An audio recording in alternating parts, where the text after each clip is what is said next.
안녕하세요. 꿈속에서 들리는 목소리 드림캐쳐 책방입니다. 편안한 밤 함께 할게요.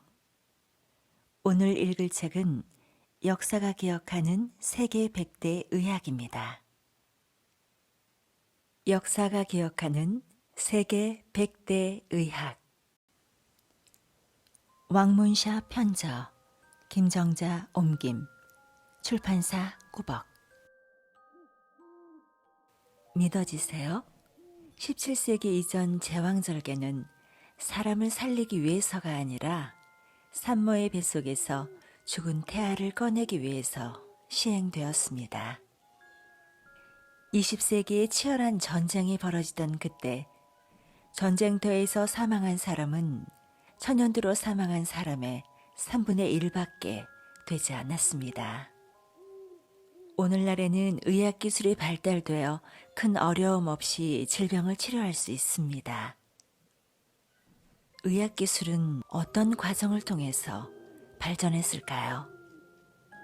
이 책은 디스커버리와 영국 의학자 등 세계적인 잡지가 선정한 자료에 따라 역사상 가장 위대한 100대 의학의 발견을 기록했습니다. 지금부터 저와 함께 그 세계로 떠나보실까요? 침구. 고고학 자료에서 알 수 있듯이 중국은 인류 문명의 발상지이다. 지금으로부터 약 170만 년 전 우리 선조는 중국의 광활한 대지에서 노동하고 번식하면서 생활을 영위했다. 하지만 원시 생활 환경은 매우 열악했으며 언제 습격해올지 모르는 맹수들에 둘러싸여 한시도 경계를 늦출 수 없는 상황이었다.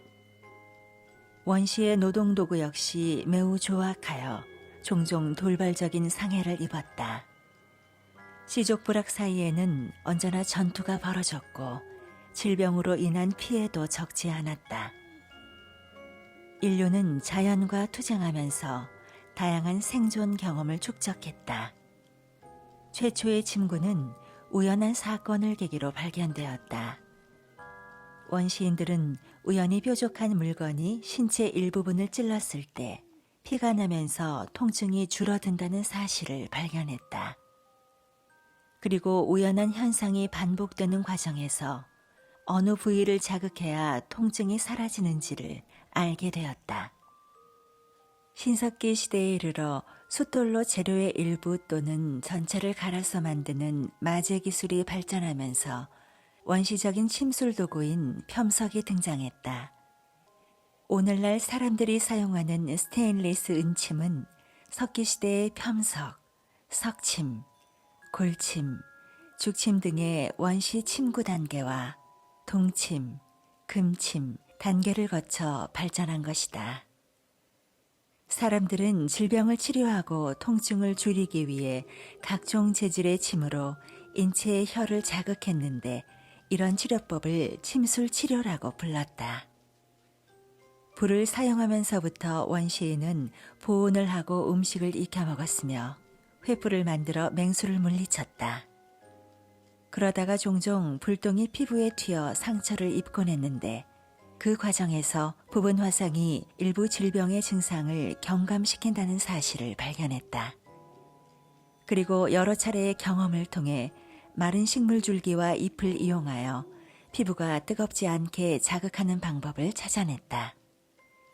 이렇게 해서 뜸 치료가 시작되었고 침과 뜸 치료를 아울러 침구라고 부른다. 침구는 중의학의 주요 치료법이다. 예부터 지금까지 침구술은 다양한 발전 과정을 거치며 수많은 질병을 치료했으며 명의와 관련된 수많은 고사를 남겼다. 춘추 전국시대 괴국의 태자가 시골에 걸려 생명이 위태로워졌다. 여기서 시골이란 정신이 아찔하여 갑자기 쓰러져 인사불성이 되는 위급한 병을 뜻한다. 소식을 듣고 궁으로 간 명의 편작이 경락과 혈자리에 뜸과 침술로 치료하자 죽은 줄 알았던 태자가 벌떡 일어났다. 현작이 뛰어난 의술로 다 죽어가던 태자를 살려낸 이야기는 후세에 길이 전해졌다. 삼국시대의 신의 화타는 조조의 명을 받고 허창으로 징집되어 조정 관료들의 병을 치료했다. 당시 조조는 오랫동안 두풍을 앓았는데 여기서 두풍이란 머리가 아프면서 어지럼증을 동반하는 병을 뜻한다. 화타가 침을 놓자 단번에 완쾌되었다. 청나라 순치 왕제는 명치의 통증을 느끼고 명의 부청주를 불러 치료하게 했다.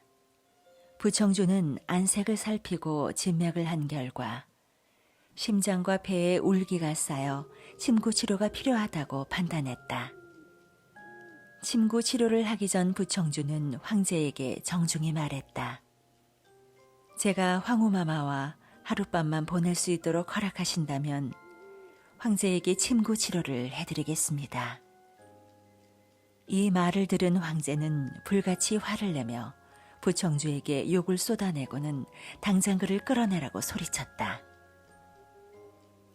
그때까지 묘한 미소를 짓고 있던 부청주가 손을 빠르게 움직이더니 황제의 명치에 침을 찔러 넣었다. 황제의 통증이 순식간에 사라졌다. 잠시 후 부청주가 황제에게 말했다. 저의 무례한 말이 황제의 노기를 자극해 심장과 폐에 쌓여있던 울기가 폭발했고 그때에 맞춰 침을 사용하니 최상의 효과를 낳은 것입니다. 지금까지도 침구는 중의학의 주요 치료 수단으로 다양한 질병을 치료해오고 있다. 과거 서양에서는 중의학 치료법을 요상한 수작으로 여기고 무시했던 적도 있다. 하지만 최근에는 점차 중의학을 인정하는 분위기가 형성되고 있다. 독일은 서양 국가 중 처음으로 중의학을 받아들여 유럽과 세계 각국으로 전파했으며 세계보건기구는 침구의 효과를 입증한 43종의 질병을 발표했다.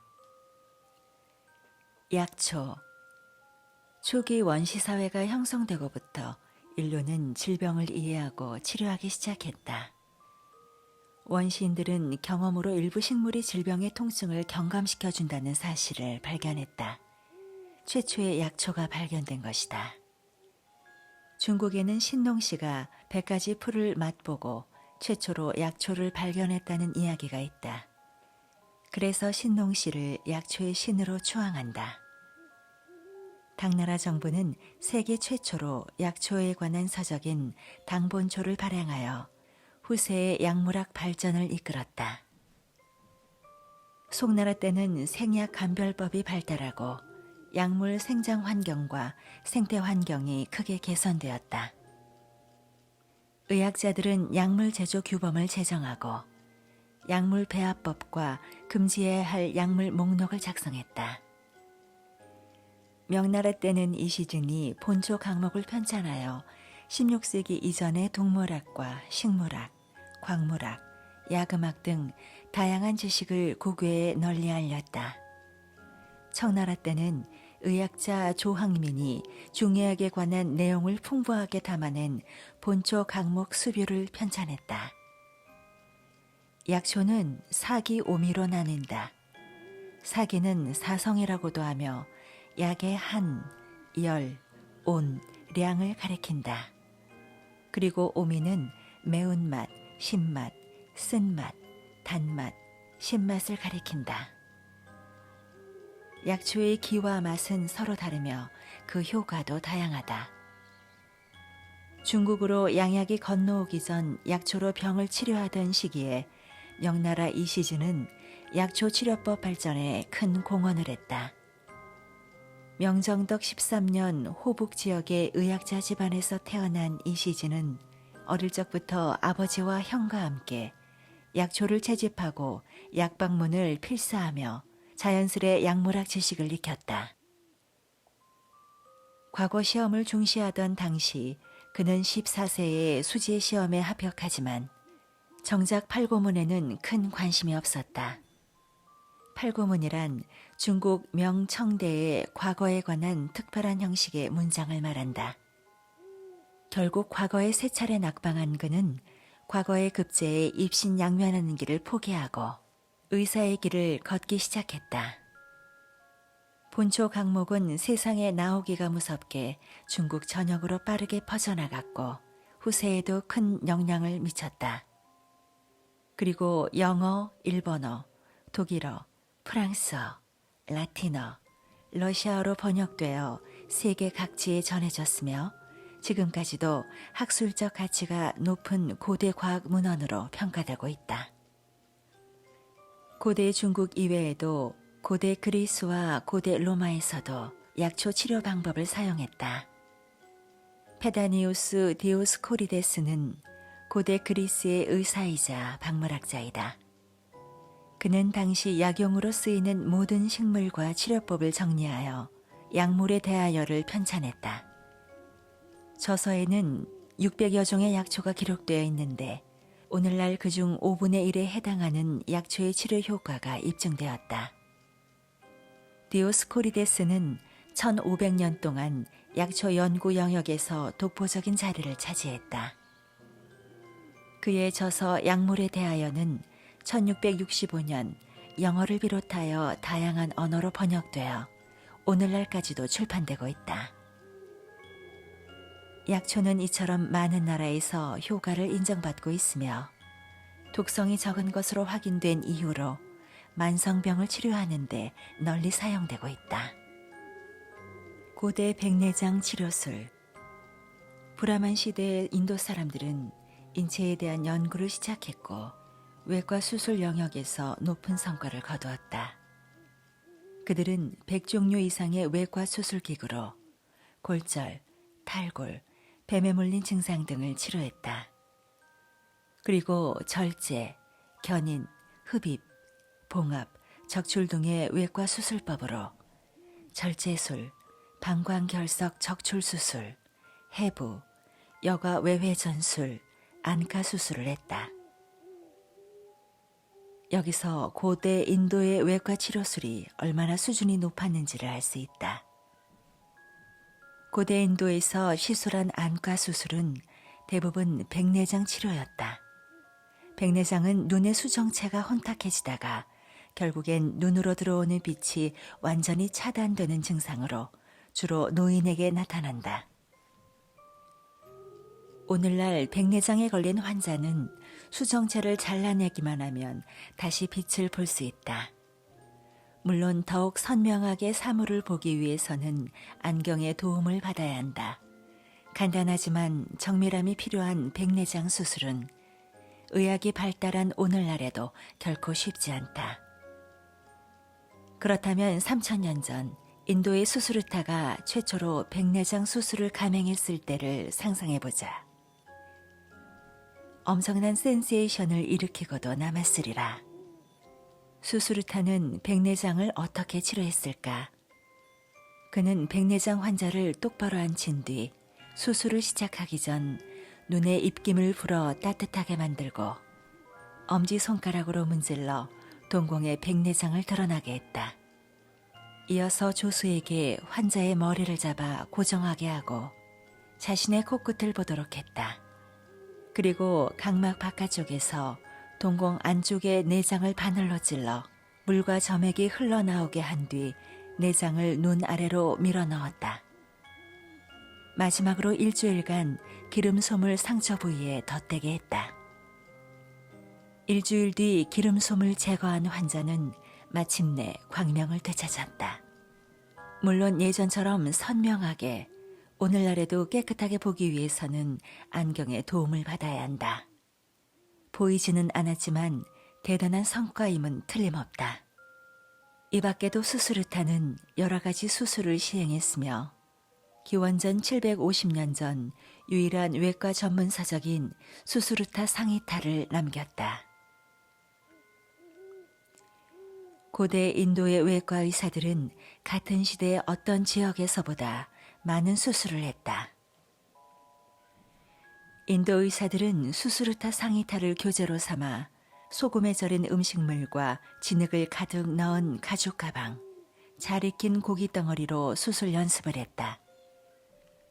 또한 그들은 절개 부위를 바늘로 봉합하지 않고 독특한 방식으로 상처를 봉합했다. 개미가 절개된 근육을 물면 개미의 몸통을 잘라 상처가 아물 때까지 기다렸다. 이처럼 그들의 기회에 가까운 수술법은 오늘날 외과 수술 발전에 중요한 초석이 되었다. 인체 해부학. 16세기 전까지 의사들은 동물 해부를 통해 인체 해부 자료를 얻었다. 신뢰가 떨어지고 오류가 많이 발견되는 것은 당연한 결과였다. 인류는 질병의 정확한 발병 원인과 제대로 된 치료법을 찾지 못했고 치료 시기를 놓친 환자가 사망하는 일도 다반사였다. 1500년 동안 사람들은 그리스 초기 갈레노스의 저서를 경전으로 받들었고 인체 해부를 통해 내부 구조를 이해하고자 한 사람은 아무도 없었다. 그러던 중 16세기 벨기에 의사 안드레아스 베살리우스가 인체 해부라는 어려운 첫걸음을 내디뎠다. 벨기에 브뤼셀에서 태어난 베살리우스는 궁정의사 출신인 조부와 아버지 덕분에 집에서 항상 의학 서적에 둘러싸여 자랐다. 자연스럽게 의학 서적을 읽으며 자란 그가 커서 의사가 되겠다는 꿈을 가진 것은 너무나 당연한 일이었다. 청년이 된 베살리우스는 프랑스의 파리 대학에서 의학 공부를 시작했다. 당시는 유럽의 르네상스 운동이 한창 고조되었던 시기로 파리 대학의 의학 교육은 크게 낙후되어 있었다. 갈레노스의 저서의 권위는 압도적이었으며 의학계 저변에 짙은 종교 사상이 깔려져 있었다. 혈기왕성한 베살리우스는 그런 현실에 큰 불만을 품고 있었다. 열심히 공부에 매진하고 의학 분야에서도 어느 정도 경험을 쌓은 그는 갈레노스 해부학의 오류와 교학 과정의 폐단을 목격하고 바로잡아야겠다고 다짐했다. 그는 위험을 무릅쓰고 직접 해부학 실험을 감행했다. 동료들은 그의 용감한 행동에 열렬한 지지와 응원을 보내주었다. 베살리우스의 이런 유물주의 치료법과 해부학 성과는 오랜 전통 사상에 위배되었으며 학교의 관습과 계율에도 어긋나 수구파의 맹렬한 공격을 받았다. 학교는 그가 취득한 학위를 인정해주지 않았고 오히려 그를 학교에서 내쫓았다. 그렇게 베살리우스는 파리를 떠났다. 훗날 그는 베네치아 공화국 파도바 대학의 교수로 재직하면서 1537년에 박사학위를 취득했다. 대학에서 강의하던 시절 베살리우스의 시체 해부와 동물 생체 해부 수업은 학생들에게 폭발적인 인기를 얻었다. 그는 당시 학교의 유리한 조건을 충분히 활용해 심층적인 해부학 연구를 진행했다. 베살리우스는 5년 동안 혼신의 노력을 쏟아부어 28세라는 젊은 나이에 골격, 힘줄, 신경계통 등에 관한 내용을 담은 인체의 구조에 관하여를 출판했다. 저서에는 갈리노스를 대표로 하는 수구 세력의 해부학 이론의 오류를 날카롭게 꼬집으며 실험을 통해 얻은 풍부한 해부학 자료를 제시하고 인체의 구조를 정확하게 묘사했다. 그는 책에서 다음과 같이 밝혔다. 해부학은 죽은 학문이 아니라 살아있는 학문이어야 한다. 인체의 모든 기관과 골격, 근육, 혈관, 신경은 서로 밀접하게 연관되어 있으며 하나하나가 중요한 구성 단위이다.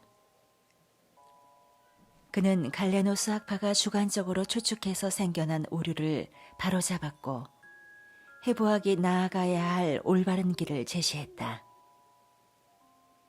인체의 구조에 관하여는 과학적 해부학의 중요한 표지이자 300년 동안 해부학계의 상징이 되었다. 초기 지혈법. 중세기 이전 인류의 유구한 역사에서 외과 수술은 치료의 수단이라기보다는 살인의 수단으로 여겨졌다고 해도 과장이 아니다. 마취도 하지 않은 환자를 억지로 침대에 눕히면 거구의 사내가 들어와 주먹을 천으로 들돌 감아 환자를 때려 기절시킬 준비를 했다. 수술 전 환자에게 독한 술을 먹여 만취시키거나 피를 뽑아 정신을 혼미하게 했다. 그리고 성가대를 불러 환자가 죽지 않기를 기도할 뿐이었다. 당시 수술을 집도했던 대다수 의사는 인체 해부학 지식이 아주 없거나 잘못된 지식으로 똘똘 뭉쳐 있었다. 게다가 절제 수술 말고는 큰 수술을 집도한 경험도 없었다. 과거 의사들은 전쟁에서 총상을 입은 환자가 오면 불에 달군 인두로 상처 부위를 지지고 꿀을 넣어 끓인 연고를 발라주는 게 전부였다. 설사 환자가 생사의 고비를 넘겼다 해도 수술 후 감염될 가능성이 컸기 때문에 이 장애물을 넘어야 비로소 목숨을 부지할 수 있었다.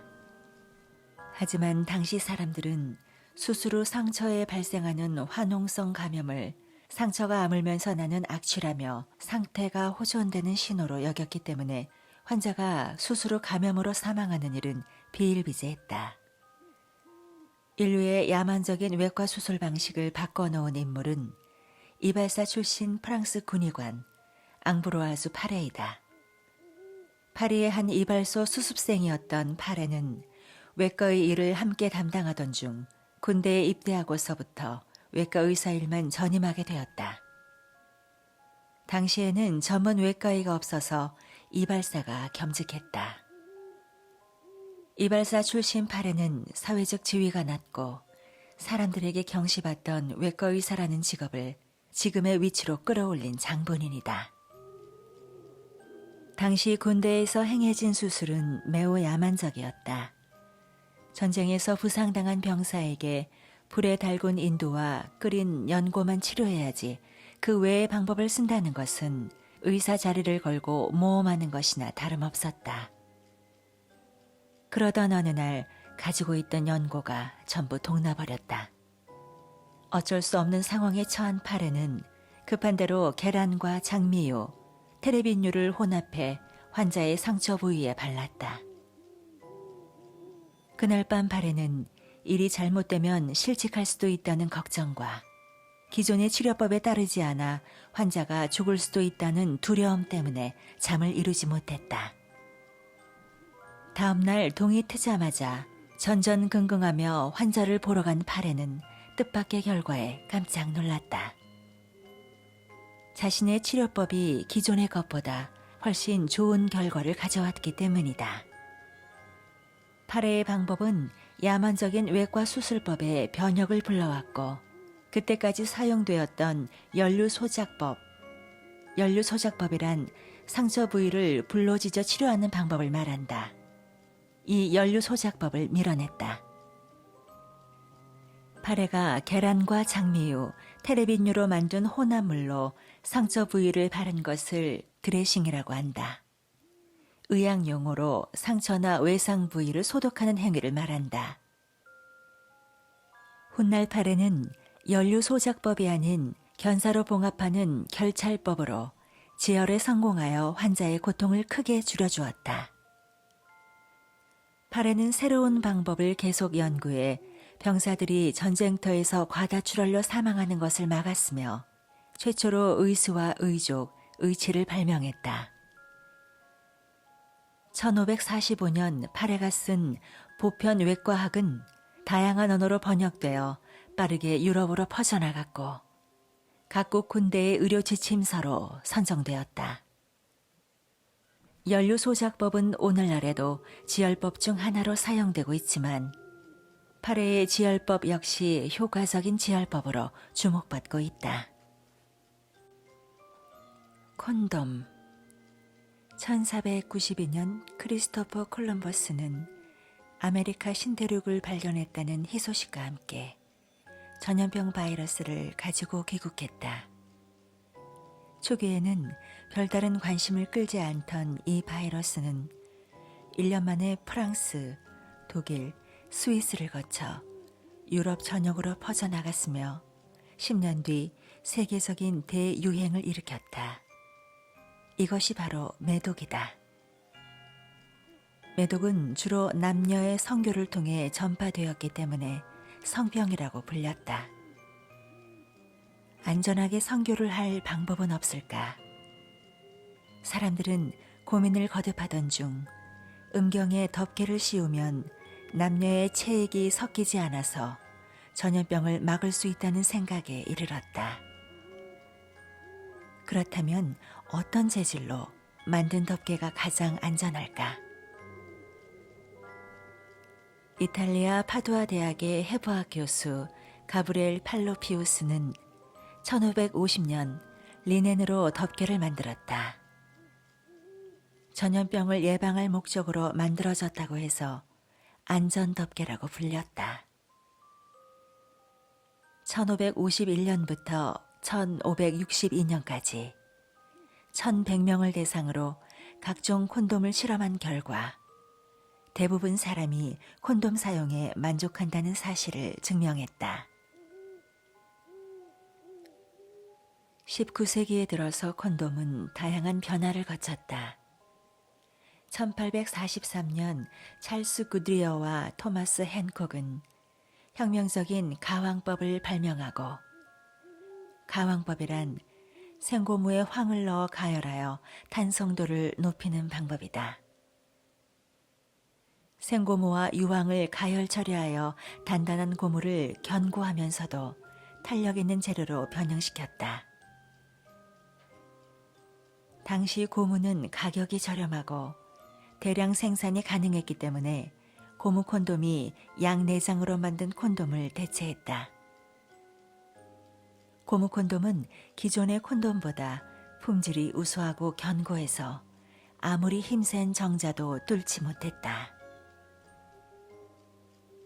19세기 후반 과학기술의 발전으로 콘돔의 생산 기술이 크게 발전하여 라텍스 콘돔이 출시되었다. 최초의 라텍스 콘돔은 네덜란드 물리학자 아를레트 야곱 박사가 1883년 발명한 것으로 얇고 부드러워 고무 느낌을 싫어하는 사람들에게 환영을 받으며 널리 사용되었다. 1930년 초 콘돔 제작 기술에 일대 혁명이 일어나면서 액상 라텍스가 급부상하고 전통적인 고무 재료가 빛을 잃었다. 액상 라텍스는 오늘날까지도 콘돔의 기본 원료로 쓰이고 있다. 1990년대에 들어서면서 콘돔의 재료가 발전을 거듭했고 폴리우레탄으로 만든 콘돔이 출시되었다. 폴리우레탄은 라텍스보다 탄력이 2배나 뛰어나 콘돔의 재료로 널리 사용되고 있다. 발생학 17세기 이전 사람들은 어떻게 임신이 되는지는 알아도 임신에서 출산까지의 과정은 잘 알지 못했다. 당시는 해부학이 발전하지 않은 상황이라 오류가 많았던 갈레노스의 해부학 수준에서 벗어나지 못했다. 영아가 태어나기 전의 상태를 배아라고 하며 동물의 개체 발생과 수정란에서 배아가 발육되는 과정 및 동물 발육의 특징과 규칙을 연구하는 생물학 분야를 발생학이라 한다. 16세기 말 이탈리아 과학자 파브리키우스는 당시 세계에서 가장 유명한 파두아 의과대학의 해부학 교수였다.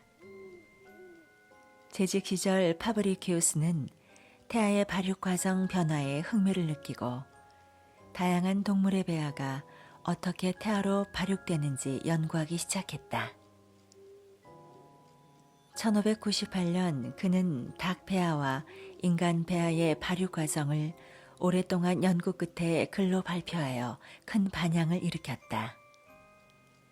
그는 거기에 만족하지 않고 다른 동물에 대한 연구를 계속하다가 1604년에 태아 형성에 관한 연구를 출판했다.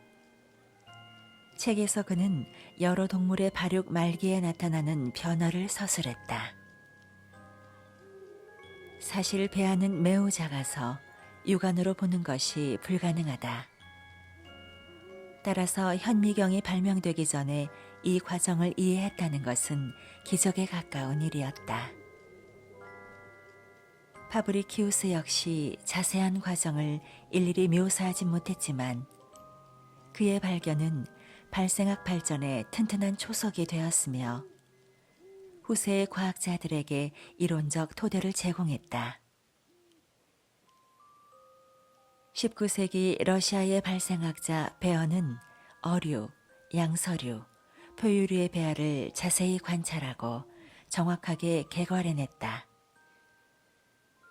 그는 각종 동물의 초기 발육을 연구하고 배아 단계의 영아가 이미 심장을 가지고 있다는 파브리키우스의 의견에 동의했다. 그리고 자신이 관찰한 사실을 근거로 베어의 법칙을 제시했다. 즉 척추 동물의 초기 배아는 모두 비슷하지만 발육하는 과정에서 점차 서로 다른 동물의 특징을 갖추게 된다는 것이다. 19세기 발생학이 비약적인 발달을 거듭할 수 있었던 내적인 요인은 많은 종류의 동물과 다양한 변화를 일으키는 배아 발육 과정이 사람들의 흥미를 이끌었고 이것이 연구로 이어진 데 있다. 외적인 요인은 진화론이 발표된 후 여러 동물의 배아 발육 과정에서 진화학설의 근거를 찾으려는 움직임이 빨라진 데 있다. 19세기 말 과학계는 모든 동물의 배아 발육에 대한 연구 결과를 발표했다. 이는 배아 발육 과정에 대한 종합적인 이해를 도왔고 관련 연구 분야의 발전을 이끄는 견인차 역할을 해냈다. 인체 혈액순환 시스템. 고대 그리스의 생리학자 갈레노스는 음식물이 심장에서 혈액으로 바뀌고 나서 에너지로 소모된다고 생각했다. 그의 이론은 무려 1500년 동안 절대적인 법칙으로 여겨졌고 대다수 의사가 그의 의견에 동조하여 동맥과 정맥에 흐르는 혈액이 같다고 생각했다. 17세기 영국의 의학자 윌리엄 하비는 갈레노스의 이론에 반기를 들었다. 그는 우선 혈액의 양을 실험하기 위해 맥박이 뛸 때 심장에서 배출되는 혈액이 얼마나 되는지 계산해 보았다. 만약 맥박이 1분에 72회 뛴다고 가정하면 심장에서 배출되는 혈액의 양은 2온스, 1온스는 28.35g이다. 1시간에 무려 8,640온스, 약 245kg의 혈액을 배출하게 되는데 이는 사람의 체중을 훨씬 초과하는 수치였다. 이로써 혈액이 밀물과 썰물처럼 움직인다고 하는 갈레노스의 이론이 틀렸음을 증명한 하비는 혈액이 순환한다는 새로운 의견을 제시했다. 하비는 혈액순환의 루트를 구체적으로 밝히고자 심장의 구조에 대한 연구를 시작했다. 그는 인간의 심장은 4개의 강으로 이루어졌으며 강과 강 사이에는 한 방향으로 흐르는 판막이 있다는 사실과 혈액이 한 방향으로만 순환한다는 사실을 밝혀냈다. 그리고 수많은 실험 끝에 드디어 혈액순환 학설을 발표했다. 그의 학설에 따르면 정맥혈은 우심방에서 우심실로 흐르며 다시 폐로 흘러간다. 폐에서 공기에 접촉한 암홍색 정맥혈은 선홍색 혈액으로 바뀌어 좌심방으로 흘러갔다가 다시 좌심방에서 동맥혈관으로 들어간 뒤 온몸으로 퍼진다. 혈액은 시간이 흐를수록 암홍색으로 변하고 정맥을 통해 우심방으로 흘러가면 순환이 끝난다. 즉 심장 박동이 멈추지 않는 한 혈액도 끊임없이 순환한다는 것이었다. 1628년 하비는 자신의 이론을 세상에 공개하면서 동물의 심장과 혈액의 운동에 관한 해부학적 연구를 발표했다. 하비는 책에서 혈액이 동맥에서 정맥으로 흐른다고 주장했다. 구체적인 루트는 제시하지 못했지만 혈액을 배출하는 모세혈관의 존재를 유추해냈다. 당시에는 현미경이 없었기에 미세한 모세혈관을 관찰하는 것은 불가능했다. 1670년 하비가 세상을 떠난 지 3년째 되는 해 이탈리아인 말피기가 현미경으로 모세혈관을 발견함으로써 하비의 혈액순환 이론을 완성했다. 하비가 발표한 이론은 학계 인정을 받지 못한 데다 책을 펴낸 뒤에는 환자들이 찾지 않아 경제적으로 더욱 힘들어졌다. 또한 교회를 비롯한 반대파의 공격에 시달리기도 했는데 다행히 교회 세력이 크지 않아 그다지 큰 피해를 입지는 않았다. 하비의 순환 이론은 1650년이 되어서야 인정을 받기 시작했다. 하비의 혈액순환 이론은 인체의 작동 원리를 이해하는 데 중요한 단서를 제공했고 이는 현대 생리학의 출발점이 되었다. 겸자. 몇 세기 전만 해도 출산은 매우 위험한 일이었다. 많은 영아가 태어나기 전에 뱃속에서 유산되었다. 조산술이 발달하지 않았던 시기인지라 태아의 머리가 커서 출산하기 어려워지면 의사는 산모의 생명을 살리기 위해 태아의 머리를 쪼개고 뇌 일부를 끄집어내는 개두술을 시행했다. 그러면 산모는 죽은 태아를 분만할 수밖에 없었다. 그렇게 당시 발명된 의료기기는 순산을 위해서가 아니라 뱃속에서 죽은 태아를 분만시키기 위한 것이었다. 산모에게 출산은 죽음의 문턱을 넘어야 하는 힘든 일이었다. 행운이 따르면 생명을 부지했고 그렇지 않으면 목숨을 잃었다. 의사들은 산모와 아기를 모두 살릴 방법을 모색했다. 16세기 대대로 조산사를 내온 프랑스의 샹베를레느 가문은 1569년 종교적 박해를 피해 영국으로 망명했다. 그리고 1630년 오랜 조산사 경험을 토대로 임산부의 순산을 도와주는 기구인 겸자를 발명했다. 겸자는 끝이 구부러진 가위 모양의 도구로 태아의 머리에 잘 맞게 설계되었다. 분만 시 겸자는 태아의 머리를 잡아 밖으로 나올 수 있게 도왔는데 태아의 머리만 밖으로 나오기 시작하면 몸통 부분도 쉽게 빠져나왔다. 겸자의 발명으로 수많은 산모와 아기가 목숨을 구했다. 샹베를레느 가문은 그들의 발명품을 세상에 공개하지 않고 비밀리에 사용했다. 이들은 겸자를 항상 상자에 숨겨 휴대했다. 그리고 분만할 때는 산모의 눈을 가리고 방에는 아무도 들어오지 못하게 막았다.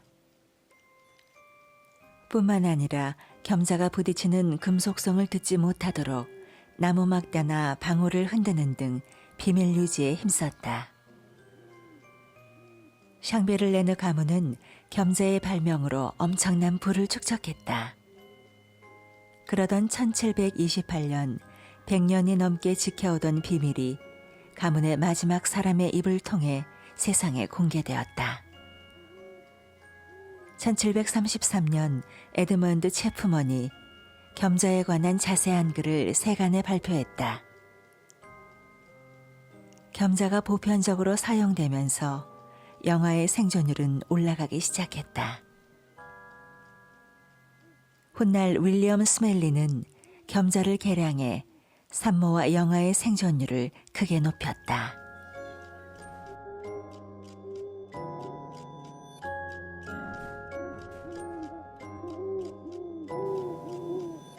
저는 이 책을 읽으면서 정말 이 시대에 태어나지 않은 게 얼마나 다행인지 가슴을 쓸어내리게 됩니다.